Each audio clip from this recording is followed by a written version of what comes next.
Hey, what's going on, Barry? It is always a pleasure to be in the green room, behind the scenes where the magic really happens, my man. It really does. Look, I'm not going to read how wonderful you are. We'll learn all about you in Chicken Soup for the Soul. We'll learn all about you, dubbed as the man, the Dale Carnegie of Canada. We'll learn all about that. But right now, give me the backstory. Like, who is Barry? And what are you up to these days, my man? Do you want me to tell you the story that my mother would tell you, my pastor would tell you, or the jail guard would tell you? I think I'll take all three today, my man. Okay, I think well, I'll take they're all all three. basically the same anyway. Well, I tell you, I'm a 62-year-old man, and I have been blessed beyond blessings to have numerous second chances in my life where I thought I was doing what I was supposed to be doing with my life. And, I get that little knock from heaven, or depending on your belief system, if it's God, fine. I call it Gmail or gut mail. So if it's God mail or gut mail. So I kept getting the Gmails that, okay, go try this. And no, that's not it. No, that's not it. And I kept trying to find my way. And it took me a long time, including a couple of cancers that I've been through, an accident, some emergency surgery when I was teaching in LA, for me to keep getting knocked down and getting back up again and saying, okay, I'm not done yet.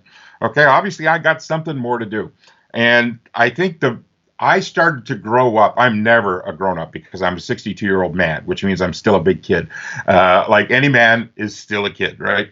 But there's a man part of me that had to grow up and say, okay, you're getting to be 62. You were doing really well. All of a sudden, bankruptcy. All of a sudden, cancer. Then the bankruptcy. Then, oh, what happened? Why does this keep happening to me? And you're going, oh God, or oh universe, why do you keep doing this to me?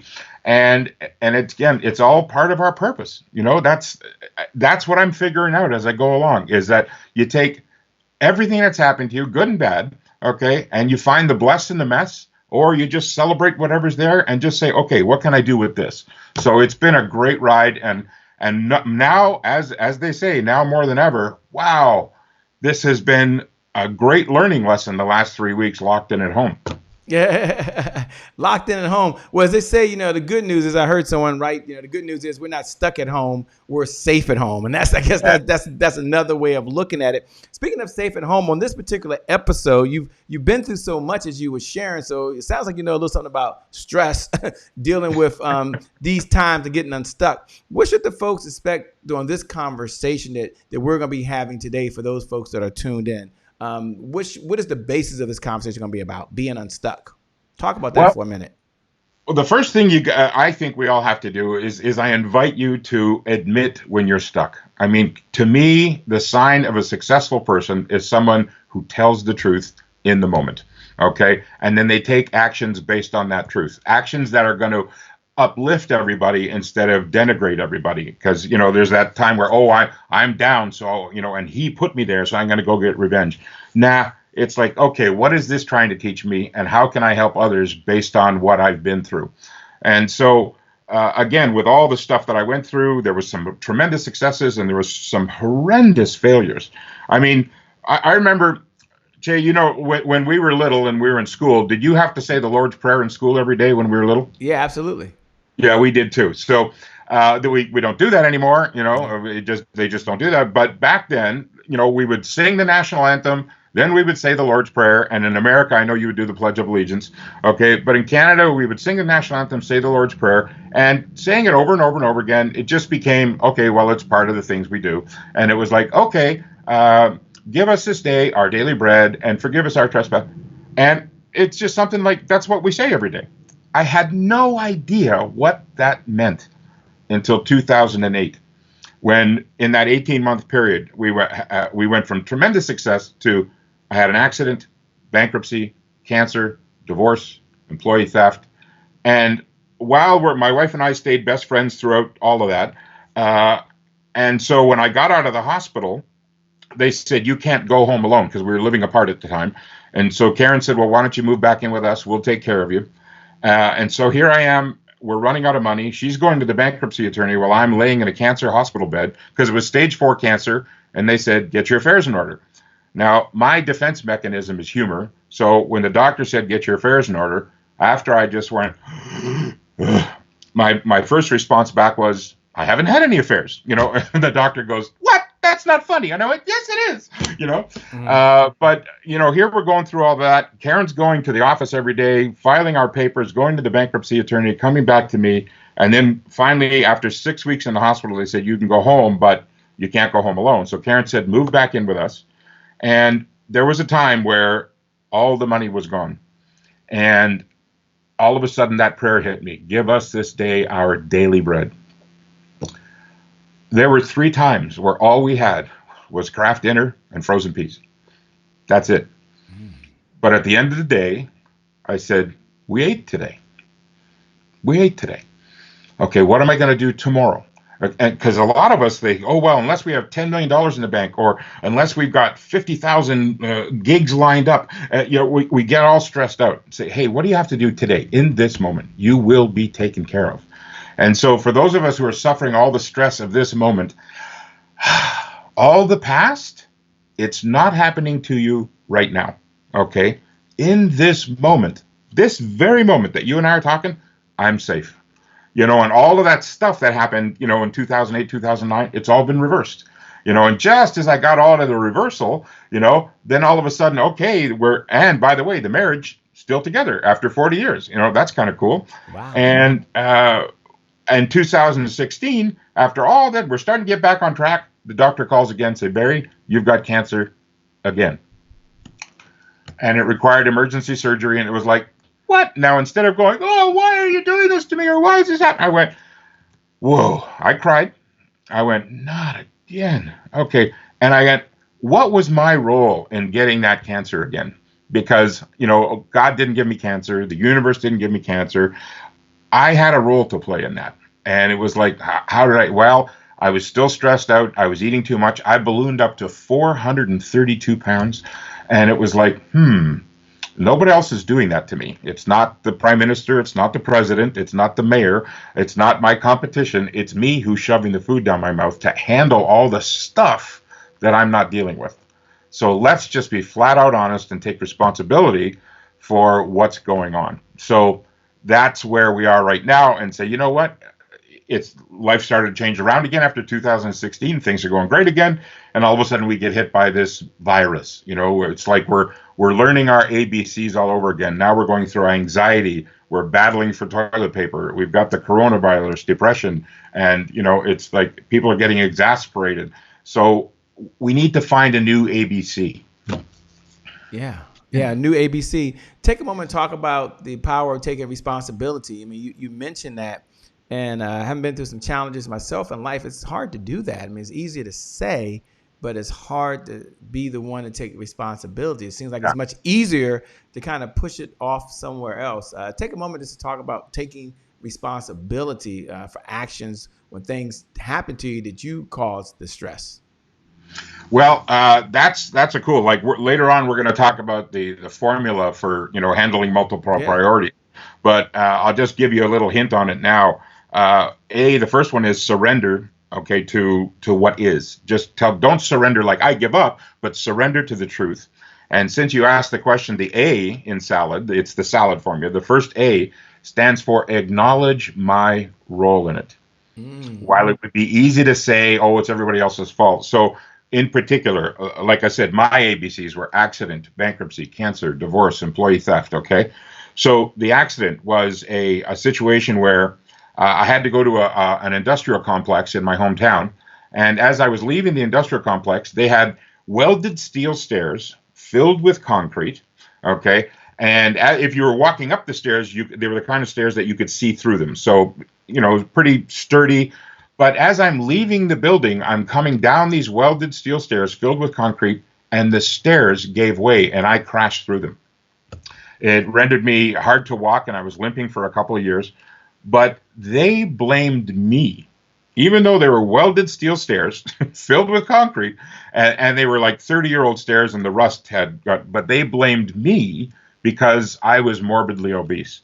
Now, it would be easy to go, oh, you guys. And first of all, in the United States, they say I could have sued and I would have owned the guy's building. In Canada, you can't do that. In Canada, we just say, I'm sorry. I'm sorry I broke your stairs, right?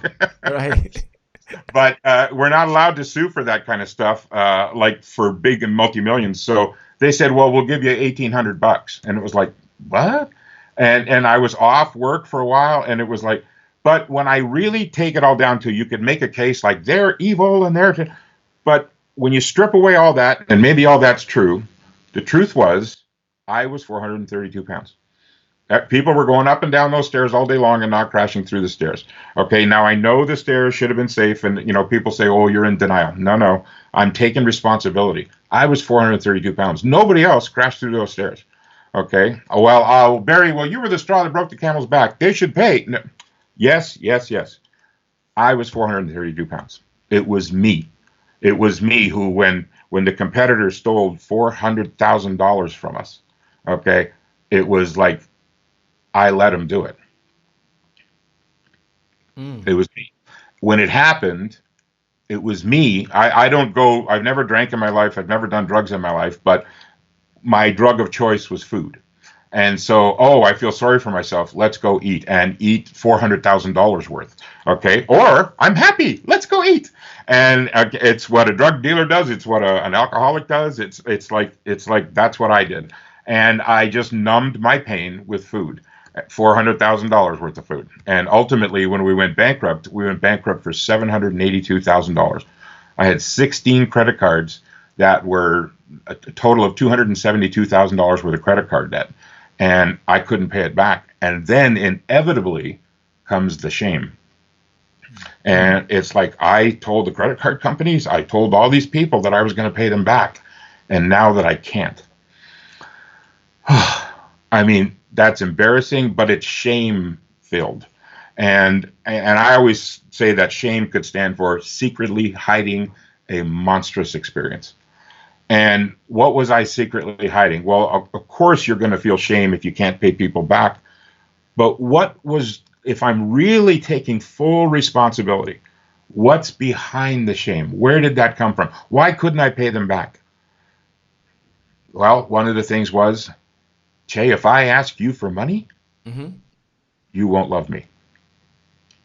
I want to serve you at such levels that you are just so engrossed in, wow, what a great guy. Hey, is there anything we can buy from you, Barry? That was I would live for that. Instead of saying, hey, I've got an idea that we can save 1 million marriages. Would you buy my marriage program? I couldn't do that.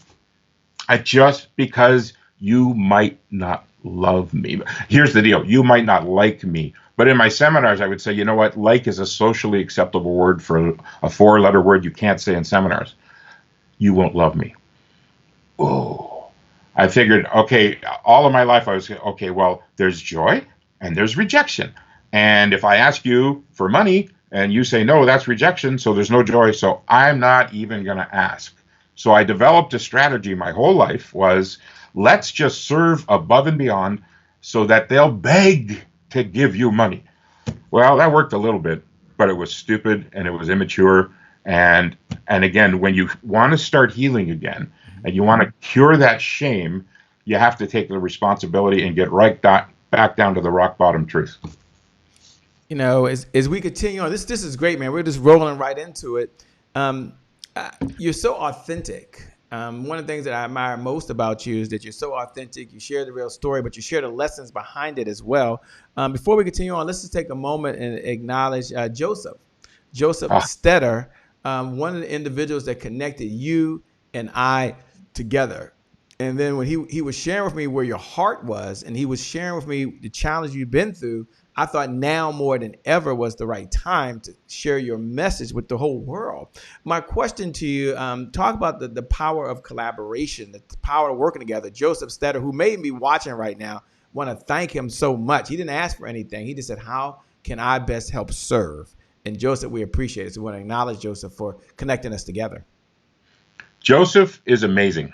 I met Joseph. We were both guest presenters at a night where we were celebrating entrepreneurs, and Joseph went first and I went second, and I saw him speak, and I think he's about 20 years younger than I am, but I saw a level of authenticity and caring. Basically, I don't want to sound like I'm bragging here because Joseph's amazing, but I saw myself 20 years, and I saw Joseph and he just wanted to help so many people, and he had so many ideas, and it was like, and yet he was stuck. And I went, man, that was me 20 years ago, and at some level, it's me in this moment. So to spend that time with Joseph, and he called me his mentor, and because I live in Toronto, I am his Toronto mentor. But we would get together for a coffee all the time, and he would phone up and say, "Hey, can I buy you lunch?" And for those of you who are listening and watching right now to Chase Show, I mean, that's the biggest thing. If you can phone somebody up and, "Hey, can I buy you lunch?" or "Can I do a video Skype coffee with you?" I mean, that's the way. Is there anything I can do to help you? And Joseph was always asking, "Is there anything I can do to help you?" And I said, in the moment, no. And there was a part of me that felt, well, there was nothing to help with, because I didn't have a pure definition. But Joseph said, "Well, can we get together? And I'm stuck in a few little places. Can we chat? When we chat?" But it was so funny because here I was. He was asking for my help, and yet every time I helped him, I was helping myself, because I would go home and write in my journal that, "Hey, talk to Joey today." I call him Joey. I talked to Joey today, and here's what we did. And there are times in a mentee mentor relationship when you can get frustrated with each other, and because we're saying, "Hey, Joseph, do this," and he wouldn't, and I'm saying, "Joseph, do this," because that's where I got stuck, and he wouldn't. And then all of a sudden he'd come back and said, "Okay, I finally did," and then he would ask me for things and I wouldn't do it. And it was a back and forth, really like a brother, like older brother, younger brother. And because I don't like the mentor mentee thing, but it was two people who loved each other, who were trying to help each other. And we had met by accident, ha ha ha, if there's any accidents, and probably 5-6 years ago. And we've both helped each other through some pretty interesting times. And so in this day of competition versus collaboration, man, the competitors are just going to fall by the wayside, and those who collaborate, they're just going to be raising everybody's level to say, "Hey, this is how we play the game." Yeah, thanks a lot, Joseph Stedler. We certainly appreciate it, my man. Thanks for connecting us. And now you are here live, sharing your story, sharing your message at a time where you're teaching folks how to handle multiple stresses and thrive at the same time. When we come back, I'm going to ask him the one question I think is on all of our minds. He's been an entrepreneur. He's done so much. Has everything always been a win for him? He shared some challenges he had when we were in the green room. Well, you gotta frame the conversation. Has everything been a win from him? We'll find out when we come back. We'll be back in less than 2 minutes. We're going to go over to the one and only Dorsey Hill. And Dorsey Hill talks about, you are amazing. Isn't that so true? And everything that we're hearing right now from the one and only Barry Spilchuk. We'll be right back in just a moment. Take it away, Dorsey. Hello, hi, howdy! It's your girl, Dorsey Hill, the founder of the soon-to-be open to the public Healthy Happy Fun Life Academy, and I'm so excited to be back in the Happy Entrepreneur Tribe. Why, you ask? I'm glad you asked. Because it's the best day ever, and my dog agrees. Yeah, they have to come in and get in on the action. Mama can't have all the action by herself. It's our best day ever. Why? Because it's January 1! And there's something even more special about today because it's my birthday! It's my birthday and my January 1 all rolled into one. Woo-hoo! Okay, now that we got that nonsense out of the way, I really am excited to be back here with you guys. And yes, it's my birthday. I'm having a blast. Had a piece of fabulous cake that my mom used to make. She's no longer with us, so I have a piece of cake in her honor, which is German chocolate. Oh, so I might be a little extra crazy because of all the sugar. It's okay, we're just going to roll with it. I'm not going to give you a tip, a tool, a trick, or a resource.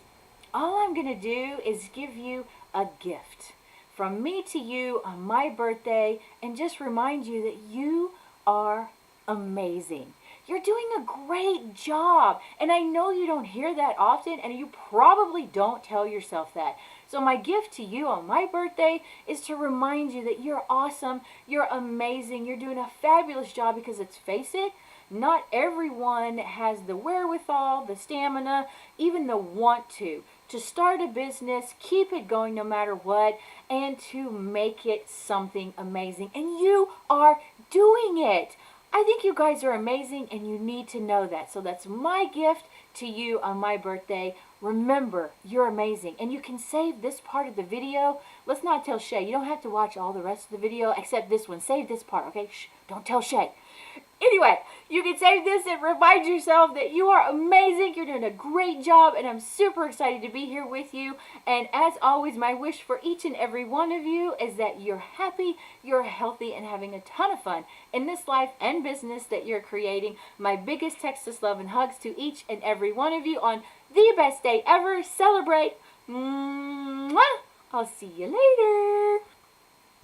Well, it's a great. Hey, my name is Shay Brown, the Happy Entrepreneur, and welcome back to the Happy Entrepreneur Show, the #1 business development and revenue focused late night show in the country, where we're on a mission. And our mission is to empower, our mission is to inspire, and our mission is to provide you, the entrepreneur, with all of the resources that are necessary to execute that big vision you have for the people you were called to serve. And so we're talking to Barry today. And before the break, I asked Barry the question. I said, look, you're a seasoned entrepreneur. I know you guys are Googling him, you're looking him up and everything. My question was to him, has everything been a win? And he laughed. So now I'm going to ask him to answer the question. So as you can see, I had a slight change of clothes because we're going to talk about not everything being a win. So I decided to default to my hospital gown because I spent a lot of time to think and reflect in the hospital gown. And so I'm a big believer that success creates gaps. Okay. And it's when we're in those gaps that we can bounce back again. Even like you had mentioned before, Jay, that I was involved in the Chicken Soup for the Soul series. And this little book, like all the Chicken Soup books are bigger, twice as big as this. But I came to Jack and Mark and said, hey, why don't we take chicken soup, shrink it down, call it cup of soup, you know? And they went, oh, we don't have time, you do it. And so, hey, hurry, tremendous success. And guess what I got to do? I got to go back home to my hometown, because that happened in California. And I go back to Northern Ontario, Canada. And I say, hey, guess what? I'm writing a chicken soup book with Jack and Mark, and I'm writing a chicken soup book. And everybody go, oh, way to go, Bear, way to go, Bear, way to go, Bear. And I was talking about it so much, but there was one thing that was missing. I was talking about it, but I wasn't doing it. The ego took over, okay? The ego says, oh, yeah, look at me. I'm all that, you know, and a bag of chips, as they say, right? And it's like, no, you're nothing. Then you get a call from Jack. Hey, Jack, hey, Bear. How's the book coming along? We need this book done in 60 days. And I went, whoa, talk is over. So for the next 60 days, there's nothing like a deadline. So I get it all together. I'm calling friends all over the country. Hey, send me your story. Do this. Get a great story. So I show up and we give a big hug and we have dinner. And he said, hey, let's go out to the guest house and we'll read the manuscript. So we're in his guest house and he's flipping the page and going, flipping the page and going, oh boy. Closes the book and he says, we're in trouble. What do you mean, buddy? He says, Barry, this is a nice manuscript, but it's not a chicken soup manuscript. And I said, hey, buddy, I love you, man. He goes, hey, whoa. He says, I love you too. And business is business and friends are friends. Barry, I love you. And this is not a good manuscript. Here's your choices. You can stay here for a week or two and try and get it back on track, or you can go home and get this back on track, and we'll revisit it maybe in 6 months. Now, here it is, February in Santa Barbara versus February in Northern Canada. So I called my wife and I said, Jack wants me to stay, and she goes, stay. And I said, I might have to stay for a couple of months. Well, that's what ended up happening. I stayed for 2.5 months to get it back on track. Because one of the things we have to do is be willing to tell truth to power, okay? And at the same time, be willing to hear truth from power. Like I remember my wife and I, Creflo Dollar, he's one of my favorite pastors. He's African-American pastor, and he was in Toronto, and he was up on there, and he says, you know, you've got to learn to respond to feedback. And he says, like I was working with this one guy, and he said he just wouldn't listen. He wouldn't listen, and he just grabbed him by the shirt collar, and he says, I'm going to slap the black off you. Just right. What? So a couple of weeks later, I'm doing a seminar in Pittsburgh, and 75% of the people who were in the room were African American, and I told that story. Everybody laughed. And then one of the white ladies in the room turns around and she said something silly about 5 minutes later. And I said, if you keep doing that, I'm going to slap the white off you, you know? And again, so we need humor, we need a release, but we also need to tell the truth and respond to the feedback. So from tragedy came this and 580,000 copies around the world. And then it said, okay, I took all of my chicken soup profits and I said, okay, I want to save 1 million marriages. So we took my money, we raised some friends' money, and we said, okay, we're going to create this product that's called Let's Talk About Relationships. And the goal is it's the first ever couples workshop you do in the privacy of your own home. Long story short, that's where I got screwed for the $400,000. I trusted a man because I believed he sold me what I wanted to hear. And in my gut, I knew he was a con artist. And yet, because he had just hit an $83 million home run with his previous infomercial, I figured, oh, well, even if he's a con artist, he knows what he's doing.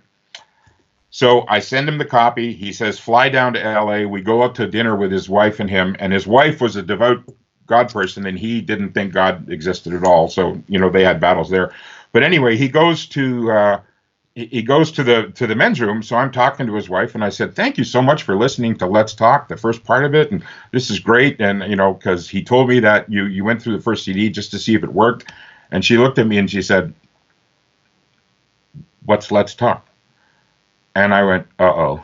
And my heart just sank. And I said, oh, it's the CD I sent. And she said, Barry, I'm so sorry. You know, I want to tell you the truth. I don't know what you're talking about. Uh-oh. So I had already paid a $66,000 deposit. There were two more deposits, and this is all in US dollars, plus the expenses. And it was like, and the, you know, $1 US is like 5,000 Canadian dollars because the exchange rate is just crazy. But it was like, oh, what do I do? Now I've got to rationalize. And that means ration lies. Okay, well, I either bite the bullet for the 66,000 and find somebody else, or I just say, okay, well, maybe he's a liar and a con artist, but he did hit an $83 million home run.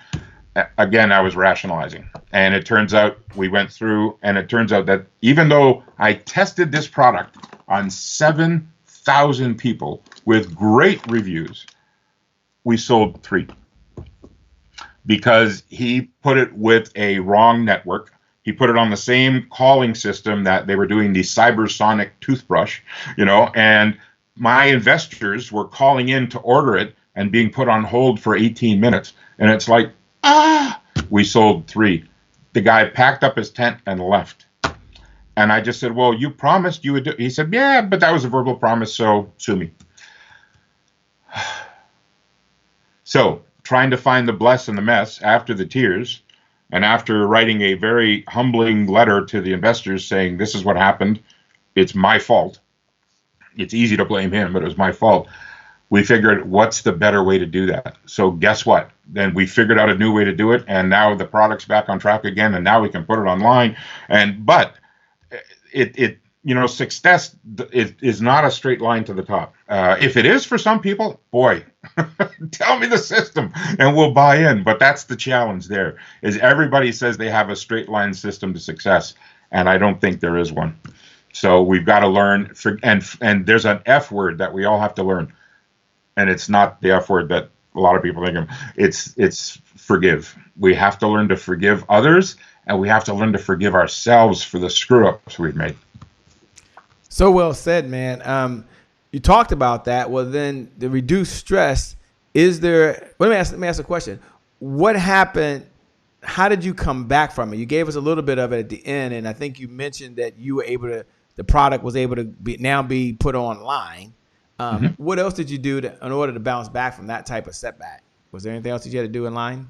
Yeah, again, and I'm sorry if I sound like a broken record, but it comes back to telling the truth and starting to say, okay, why am I here? Okay, you would say, for those who believe in God, what's God's purpose for my life? Why am I here? What am I supposed to do? How am I supposed to show up in my life?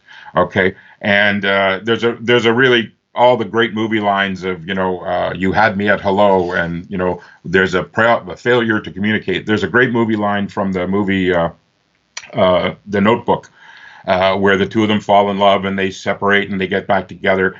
And he wants her to finally make a decision. You're going to be with me or you're going to be with the new guy, right? And he looks at her and he says, what do you want? What is it that you want? Not what your mother wants, not what he wants, not even what I want. What is it that you want? Man, on my third time watching that movie, of course, yes, I watch chick flicks. That's who I am. I'm a chicken soup guy, so I do chicken soup movies, you know. That line got to me. So I wrote a piece of paper and stuck it on my headboard. What do I want? And I slept with that above my headboard for months.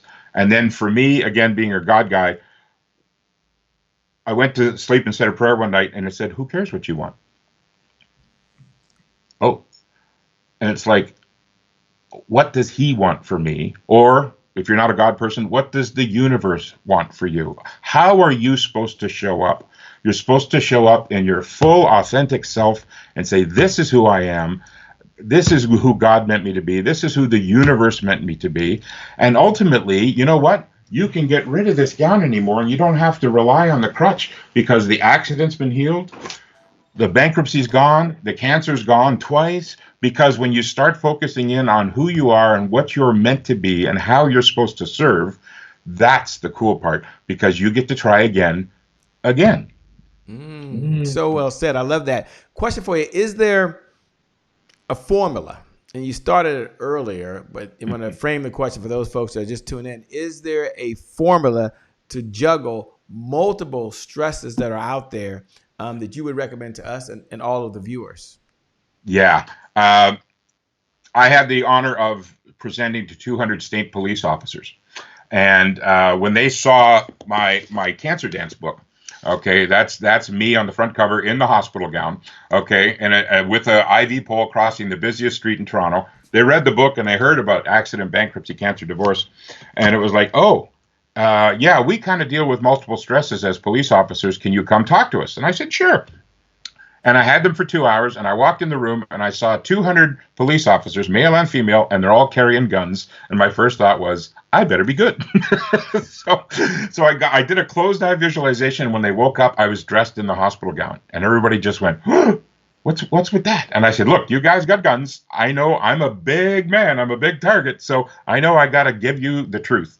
And here's a formula that I consider you to use. And I call it the salad formula. And of course, somebody goes, look at the size of that guy. He should have more salad. Yes, I know.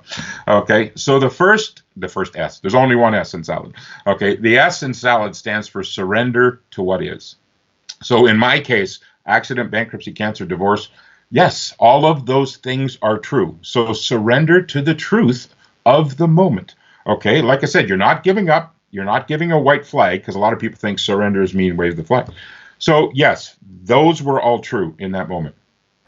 The A stands for, and we covered this a little briefly earlier, acknowledge my role in it. Yes, the accident, I was 432 pounds. The bankruptcy, I was $700,000 in debt. The cancer, well, again, because of my weight and the stress, and I was eating wrong and I didn't know, guess what? The universe didn't give me cancer. Cancer came on me because I was doing stuff wrong, okay?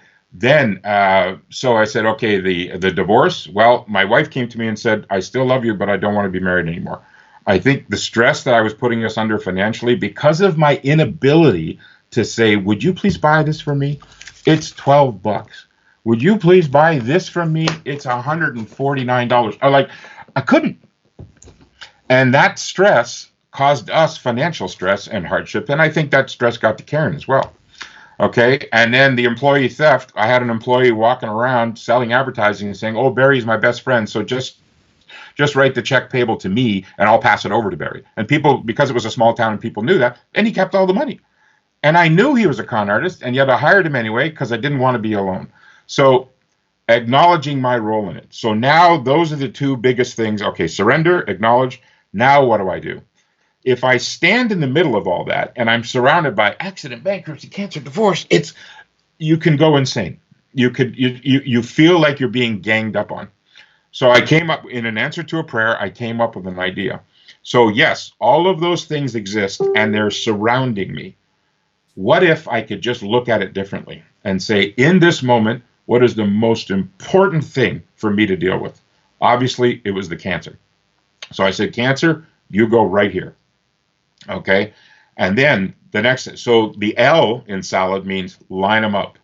Instead of being surrounded and bombarded, the L is line them up. So then it was the cancer. Then I said, you know what? It's the bankruptcy. And then it's the marriage. And then it's the employee theft. And then it's the accident. And so we put them in that order. Now, as a warrior, I can stand there and say, okay, cancer, I can handle you. And at one point, I confronted each thing, and here I am laying in a hospital bed, and they're saying, get your affairs in order. And I'm sitting there thinking, well, I got a lot of time to think. And the doctor would come in every day and tell me my white cell count, my blood count and everything. And then I asked him, I said, hey, doc, can you do me a favor? Can you please never, ever mention the word cancer to me ever again? Tell me what healing, I know it's there, it's in my body, and we're getting rid of it. I said, but you please tell me, okay, what does healing look like? What does health look like? So give me a picture of that. So he said, okay. And no one in the hospital ever mentioned cancer to me again. So it was like lining up and asking for what you want. And so I said to the cancer, thank you. And I thanked everything in that line. Thank you for coming into my life to give me a break. During my hospital stay, I just had this overwhelming dream that the 5 words that were going to help me out were let go and let God.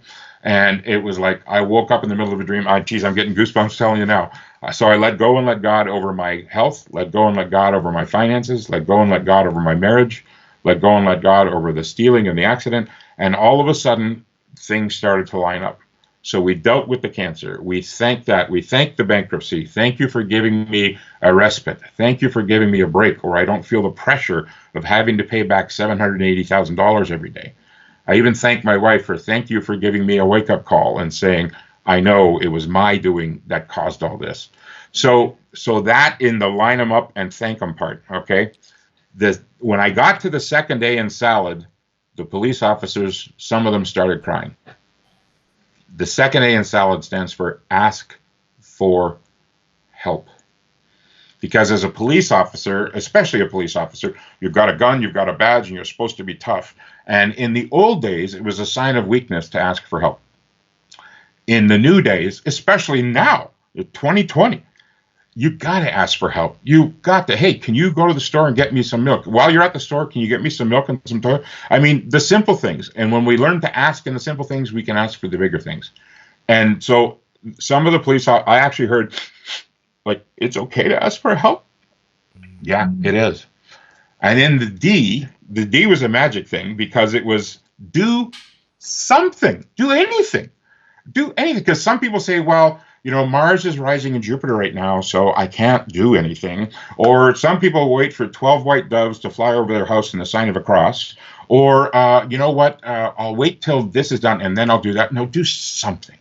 And as a grown-up, especially in this day and age, when you go and take that first step, if you're wrong, you'll know right away and you can fix it. But if you're right, you take the next step and then the next step and the next step. So surrender, acknowledge, line them up, ask for help, and do something. That's the magic formula for handling multiple stresses. I love it, man. I love it. I mean, that's as serious as it is, the way you were able to explain it and put it in salad, it's easy. It's something that can be done when we take action, man. So thanks again for being authentic. Thanks for sharing the magic formula. How can folks connect with you? For folks that want to connect with you personally, and is there something that you can give folks that they can walk away with, like over and beyond this particular conversation? Yes, as a matter of fact, as a free gift, no strings attached. I know you're going to put the link into your show box. It's we're going to give you a copy of the Unstuck Handbook, and it's the step-by-step of what I went through with all the details, and so you can plug in your own. Okay, what do I have to put through the salad form? So that's absolutely free. And you'll put that link in your show box, so thank you for that. And if they want to connect with me directly, the simplest way to do it is I'll give you my private email. I know this is not something you're supposed to do, but in this day and age, I can't answer every email, but my private email is barry33@me.com, M-E. And so... now, what is that email one more time? Can you give it to them one more time so folks have time to write it down? This is your private email. It's the one that you will see, so you will get it, so you don't have to worry about being stuck stuck with automated tools somewhere. You have to be Right. worry about it being stuck with an assistant or a third assistant. This goes directly to you. So can you give that email again a little slower, please? Yeah. So Barry33@me.com, and that's BARRY 33@me.com. Barry33@me.com. Okay, and please, I'm going to make a request again. Is don't just send an email saying, oh, I need money or I need help. Just say, hey, Barry, that was great. What would you suggest here or there? It might take me a while to get back to you because I get tons of email, and I'm on a schedule now. I'm doing something every day for the next 33 days to create a new product. So my family and my business comes first for the first time in a long time. So I might just get back to you with a good luck, but here. So don't expect a detailed book-like answer like I'm giving you for all these questions. But if I can answer, I will. No, thanks a lot, man. I appreciate it. We come back. We're going to a segment. Today is my January 1st. For those folks that are out there, you can look over at happyentrepreneurstribe.com. We're going to put over there the free gift that you have an opportunity to be able to go download the free gift. There'll be a link. You just opt in, and then I guess it sends you all the information. You'll get that. It's pretty easy. It's just that everyone get it. Maybe you don't need it right now. That's okay. Get it and share it with someone else. Bless someone else. Pay the message forward because you never know who needs it out there right now. I'm super excited. We're here with the one and only Barry, man. I'm going to ask him at the end. Don't worry, I'm going to ask him, what is this whole thing with, Dale Carnegie in Canada thing going on, by the way? How did that come about? Don't worry. But we come back there. We're going to get immediately into today is my January 1st. We're going to go over now to the one and only Kim Warren Martin, Dr. Kim Warren Martin. She says, don't complain. Be grateful. How appropriate. Right. We'll be back in less than 2 minutes. Take it away. Hey there, all you rockin' happy entrepreneurs. Today is your January 1st. This is Dr. Kim Warren Martin, founder of Successful and Fulfilled, bringing you my thought of the week here on the Happy Entrepreneur Show. This week's thought is, don't complain, be grateful. Whenever there's an opportunity to complain, there's an equal opportunity for gratitude. Earlier this week, my husband came up to me and he was rubbing his hands together to let me know how dry they were. Literally, it sounded like sandpaper. Well, I started doing the same thing, and guess what? I got the same sound effect. Just because we're having to wash our hands so much these days and use hand sanitizer so often. So as we talked and lamented over how dry our hands were, it dawned on me that there is a blessing in these dry hands. So one of the things I thought was, thank you for my hands. Thank you for soap. Thank you for running water. Thank you for mobility to turn the water on and off. Thank you for eyesight to even see the change in them. And thank you for feeling in my hands to know that they're dry. And finally, yes, thank you for lotion. Whenever you sense yourself being negative or complaining, even slightly, whatever the situation, find something to be grateful for. Let's say, for example, you didn't get the deal, you didn't close the sale, it fell through. Well, find at least 7 things you can say thank you for in the situation, such as thank you for my business. Thank you for the opportunity to solve someone's problem. Thank you for a product or service that's needed. Thank you for my phone to even make the call. Thank you for the ability to talk. Thank you for the ability to hear, even if it was no. And thank you for the lessons I learned from this experience. 1 Thessalonians 5:18 says, be thankful in all circumstances. So in all circumstances, find something to be grateful for. This is Dr. Kim Warren Martin, founder of Successful and Fulfilled, with the thought, don't complain, be grateful. Until next time, make it a wonderful day. Back over to you, Shay. Well, it's a great day. My name is Shay Brown, the Happy Entrepreneur, and welcome back to the Happy Entrepreneur Show, the #1 business development and revenue focused late night show in the country where we're on a mission. And our mission is to empower, our mission is to inspire, and our mission is to provide you the entrepreneur, you the business owner, you the person who gets up every single day, you have a big heart, you want to make a difference in the world, to make sure you have the resources that are necessary to really do that. And that's one of the things I admire about Barry, because one of the things I believe that he believes as well as one of our key mantras is that the results that show up in your life are just as important as those results that show up in your bank account. And how true is that? That's so true. So what I'd like to do right now, if I can, Barry, we have a segment called Today is My January 1st. And today is my January 1st represents that moment. For those that are hearing it for the very first time, let me go and unpackage this for you if I can. Today is my January 1st represents any moment throughout the day. And you probably have 10,000 moments, by the way, where you have to make a decision. And when you make a decision, that decision could forever change the trajectory of your life. You make a decision to work out while you're home right now, or you go sit on the couch. You make a decision to eat hamburgers and french fries, or you go to the refrigerator, get some kale and some broccoli and some Brussels sprouts out. I don't know, and some celery. That might sound good to some of you. So it's a do-over. It's a fresh start. It's a second chance. My question to you, Barry, is when you hear those words, today is my January 1st, what does it mean to you? What do you hear? Well, it means that I'm going to go eat the chocolate right away and just go to have a quick nap and say, okay, 5 minutes from now is my new January 1st, because we're going to break resolutions. So, this is, Che, that's probably one of the coolest things I've heard in my 30 years in the personal development business. Your little mantra of today is my January 1st. Because when you look back at the world, 3 weeks ago was our January 1st.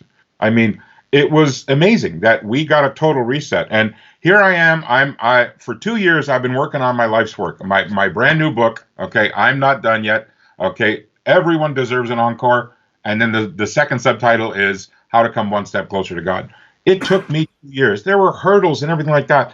And so finally, 3 weeks ago, they finally delivered, like the first week of quarantine, they delivered 500 books to my door.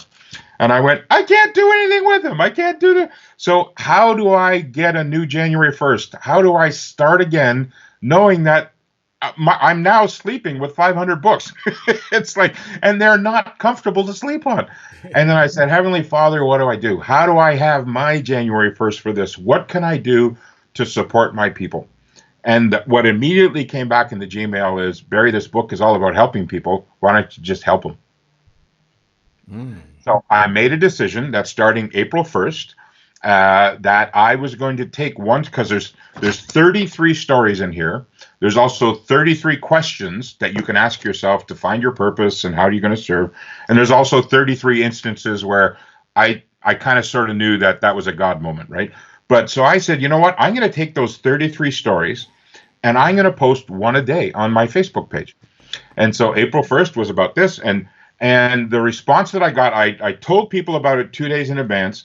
And the private messages that I'm getting are way better than the likes that I'm getting.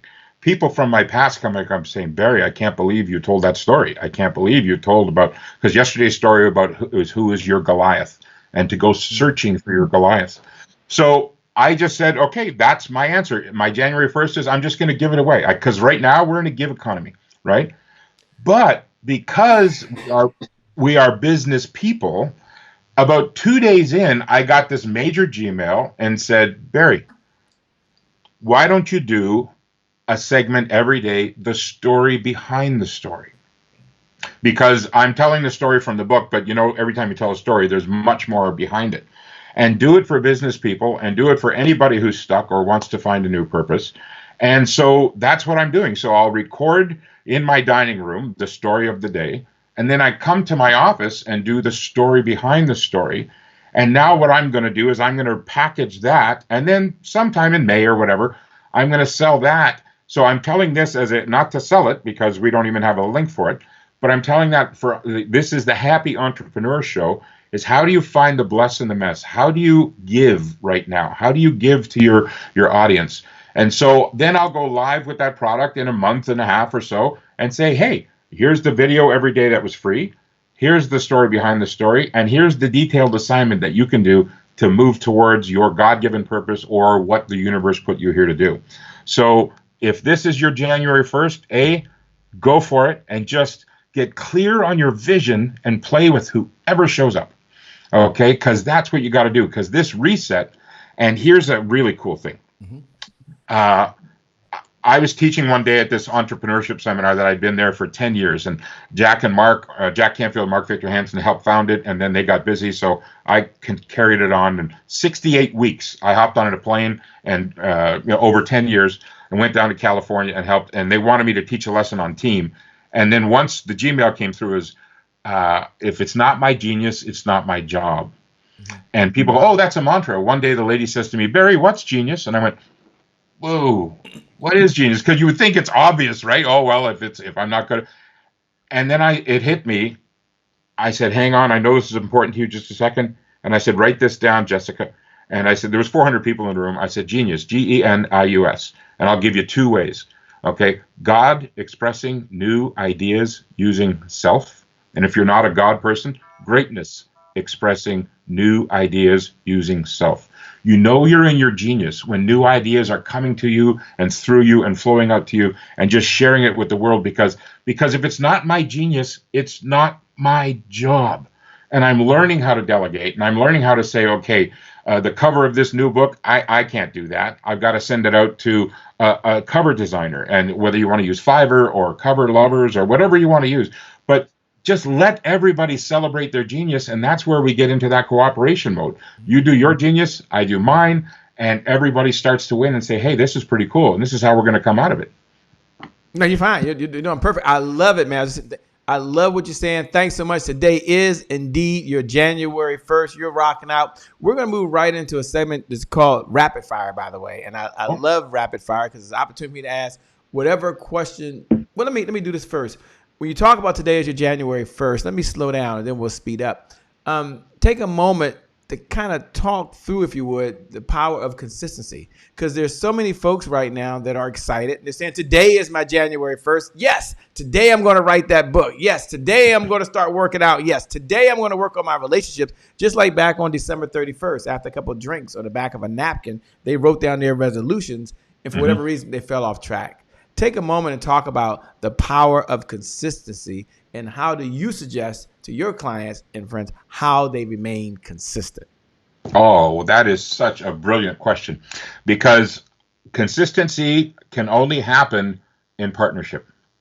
And it goes back to your question of a few minutes ago about collaboration. So, like, for instance, I said I was going to do a story every day. Because I announced it publicly, for the next 33 days, I have to do that. So, well, I don't have to, but I'm going to be breaking promises to people. So it's like, yes, I'm going to do this. So if you want to be consistent, you need to find an accountability partner, and you need to own up to it. And if for some strange reason you can't do something on that day, you can play 3 strikes and you're out, or have a fun day, or you can just say, you know what, I messed up and I'm going to start again. But if you just keep everything to yourself, like, okay, well, I'm not going to have chocolate this year. Yeah, right. Okay, I'm not going to do this. Like, I stopped. I said, no more soda for me this year, because my weight started to go up again. Okay, because one of my teachers told me that fat is nothing more than dreams in storage.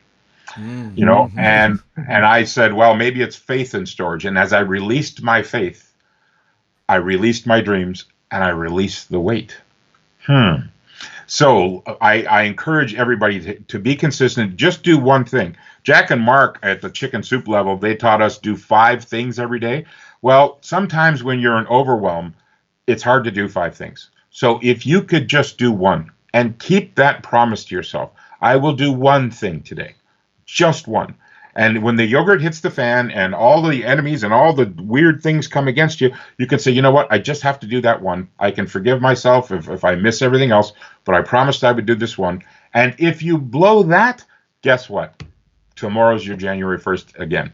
So consistency comes with partnership and accountability. God, I love it. Today is still your January 1st. You can be consistent. How true is that? You know, let's take a moment, if we can, and we do something called rapid fire. And rapid fire is where I get to ask any question on my mind, and you have an opportunity to answer. You don't have to. You can decline. There's normally like 2 minutes or less. You kind of answer the question, which is kind of cool. And then I've asked Barry if he would have his final thoughts and comments, and he said he would do that. So I'm so excited. We love the final thoughts from the guests. But first, you've had so many mentors along your journey of life. You've met so many folks. What's one lesson that you've learned from any of your mentors that you would like to share with us that we could take away as an audience? Wow. You got to listen to your mentors, even if, but at the same time, you have to honor yourself. So sometimes I had one mentor who would challenge me to do things just because he wanted me to do things outside my comfort zone. And a couple times he would challenge me to do things that weren't in alignment with my values and my principles and God. And I just said, you know what, I can't do that. So while we tend to put our mentors up on pedestals sometimes, you've always got to come back to, is this who I am?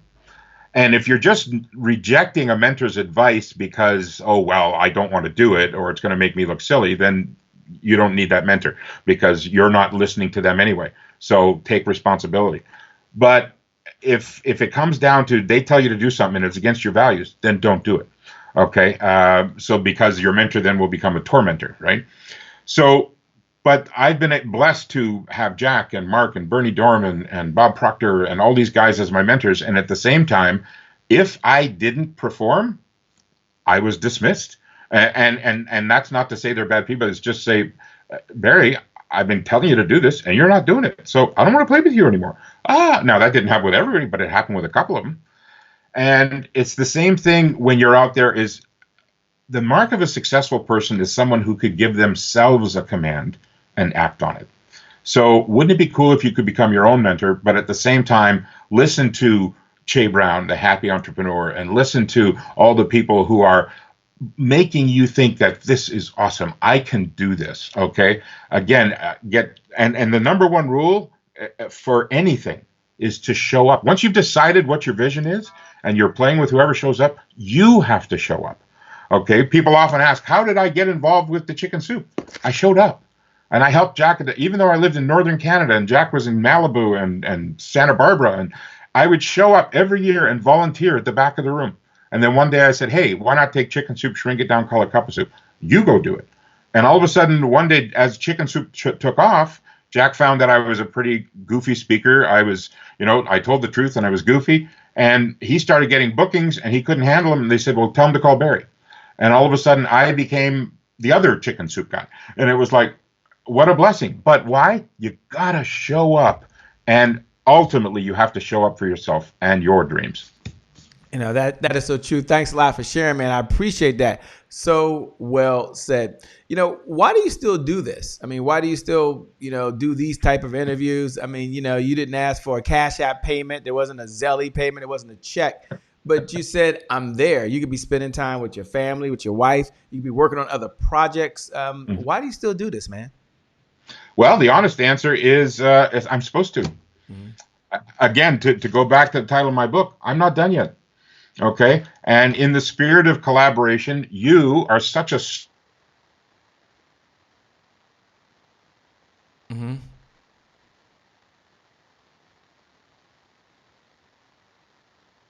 Okay. I think he'll be right back. Let's just see.